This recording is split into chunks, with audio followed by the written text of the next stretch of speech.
Learning outcomes. After studying this module, you should be able to understand the difference between basic and advanced cognitive skills, know about the use of confrontation as a strategy, learn the strategy of interpretation, analyze the usage of paraphrasing, reflecting, and summarizing, evaluate the importance of advanced cognitive stages. Introduction. In the previous module on cognitive skills, the basic skill of doing cognitive work with client was discussed. In the present module, advanced cognitive interventions using strategies like confrontation, here and now process, and interpretation are discussed. These intervention needs to be used by a skilled counselor only when good rapport and trust has been established between the client and the counselor. These strategies need to be properly timed in its use for it to be helpful and effective. These strategies are applied in an established context. The theoretical framework of the client determines the context establishment. For example, a clinician from a cognitive school will focus on learning history and distorted thoughts processes, whereas psychoanalytic school will focus on childhood experiences, relationships with parents, etc. Hence, the establishment of context is critical for all therapeutic work, but most importantly for the application of advanced cognitive strategies. When the understandings and conceptualization of clients' life and issues are accurate, interpretation and process comments will be accepted by the client. Interpretation may be perceived as intrusive, inadequate, and unempathetic if they are based on stereotypes, judgments, and inaccurate conclusions about insufficient data. Hence, cognitive strategies are used later in therapy once the clinician has established the context of the presenting complaint of the clinician. Advanced cognitive strategies. Confrontation. Confrontation is a strategy that is used purposefully to point out an incongruence, discrepancy, inconsistency, or mixed message of a client that the clinician understands to have meaning, impact, or purpose in the client's life. This is done to increase the client's self-awareness and understanding and motivation to change rather than to humiliate, attack, or challenge him. It is delivered in a gentle and caring manner and not at all in a harsh manner. The clinician carefully attends to the inconsistencies visible in the client's behaviors, attitudes, emotions, relationships, and verbalizations across settings and modalities. Guidelines for use of confrontation. Some general concerns while using confrontation are: begin confrontation only after understanding their purpose, meaning, or origin. This is not social confrontation. Rather, it is to enlighten the client that it should be done only when necessary and therapeutically indicated. It should be timed well within the sessions so that there is sufficient time to discuss. It should be done only when it is sure that the client can tolerate it psychologically and emotionally. The therapist should also be careful not to turn the first step of confrontation into an attack, accusation, or judgment. The clinician needs to carefully understand the functional reason or purpose behind the inconsistency.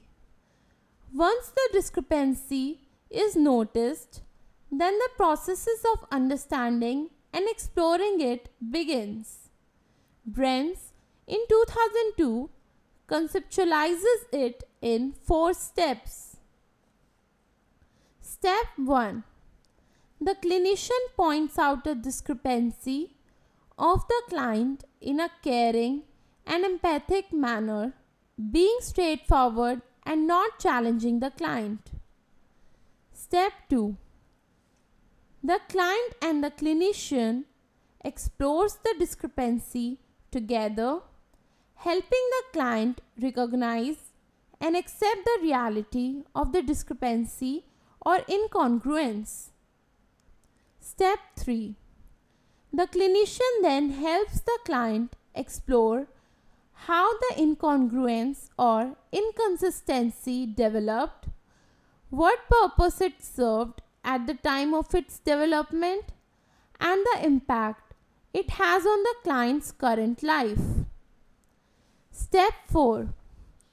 The client recognizes the meaning and impact of the inconsistency and makes a conscious choice about whether the purpose or impact of the inconsistency has an importance or consequences that justify maintaining the incongruence in the client's life. If the decision is there will be no change, if the decision is no, change, that is in behavior, thought or affect, will ensue. Here and now, cognitive processing. The use of this strategy requires a clear understanding of the conceptualization of the clients. In this, the counselors work with the client's general and developmental relational, affective, behavioral and cognitive patterns as they manifest in the current, that is here and now, relationship with the client. To use this strategy, the clinician should have the client's patterns, developments and manifestations of the presenting concerns and symptoms. The counselor recognizes, understands and accepts the client's expressed relational, behavioral, cognitive and affective needs and acknowledge these needs empathetically to help client achieve the same recognition, understanding and acceptance. This can be achieved through the use of all cognitive strategies and higher affective strategies. Here and now process means using the immediate relationship between client and clinician to help the client recognize, understand and accept needs, coping styles, symptoms and expressive patterns. It can be easily used when transference or counter-transference is occurring between the client and counselor. The terms transference and counter-transference have been accepted and used by all schools of thought. Both the client and therapist relate to each other and act out the ways of relating they have learned over lifespan. They exhibit the same relational patterns, behaviors, cognitive styles, interpretations, affective reactions, source feelings, and need states with their clinicians that they use with other human beings. The experience of transference and counter-transference are subjective and dependent on each individual's history, background, and current affective and need states. Skilled clinicians can facilitate the activation and expression of clients' needs and reactions without altering them. The process comments used increase the understanding and insight into the client's development, environment, needs, and directions for change. Examples of some initial process comments or questions are: what are you thinking right now? How are you feeling right now? What is your body telling you? What did you want to do then?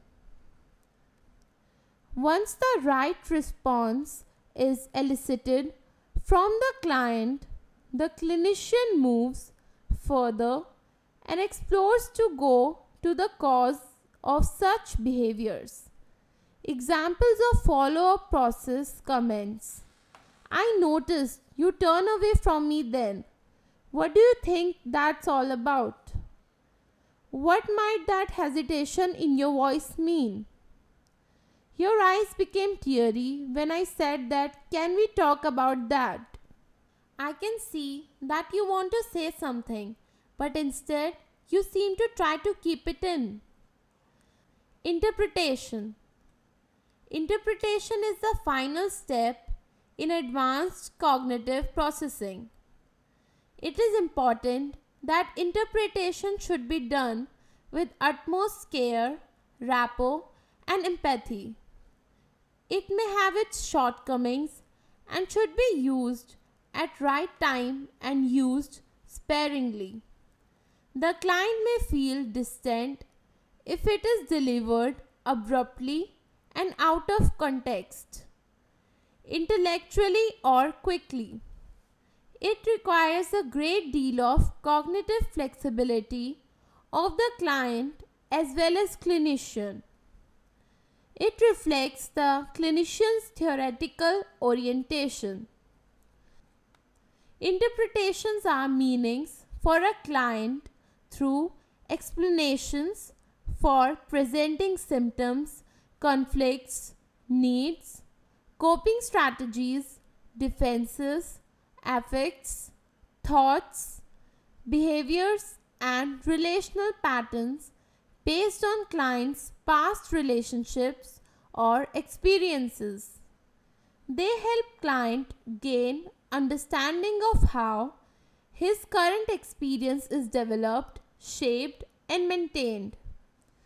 This is done by making meaningful links between current relational patterns and responses to formative relationships and significant experiences in the past. All clinicians, irrespective of their school of thought, share three basic assumptions about interpretations by Brems in 2002.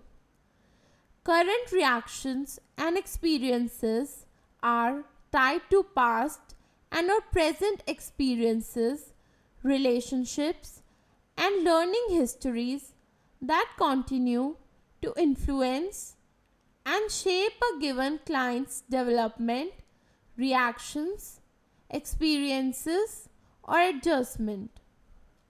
Clarification of the developmental history, deeper meaning, and explanation of past, current, and here and now relationships and reactions facilitate and motivate change and growth. Explanations to create meaning and clarification of developmental history are useful only if they are individualized for each client and do not follow a patent formula that is forced upon the clients. Weiss, in 1993, and other writers point out that through a well-delivered and well-timed interpretations, clients tend to become more self-aware, recognizing automatic reactions or habitual ways of relating as they occur. Clients learn to see themselves more accurately and positively, recognizing how their needs, conflicts, coping styles, and defenses manifest in a variety of settings and circumstances. Clients begin to understand their here and now affects, cognitions, and behaviors and relationships in a broader context that ties them to past experiences and events.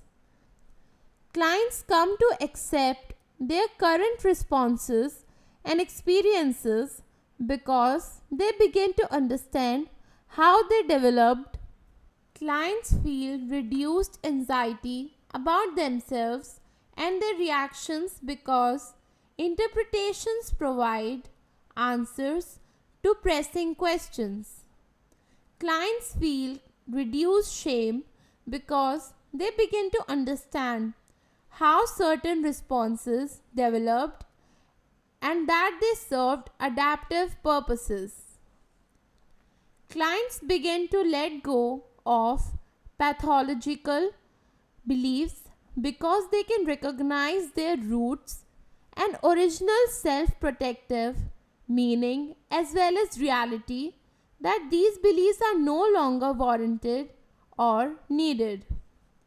Clients feel reduced helplessness because by showing how reactions developed, interpretations imply that these same reactions can be changed and are under the client's control.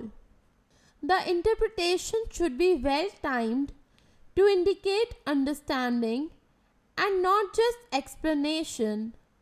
Understanding communicates that the clinician has empathically heard the client, accurately understood the message the client is conveying, and they do not judge the client.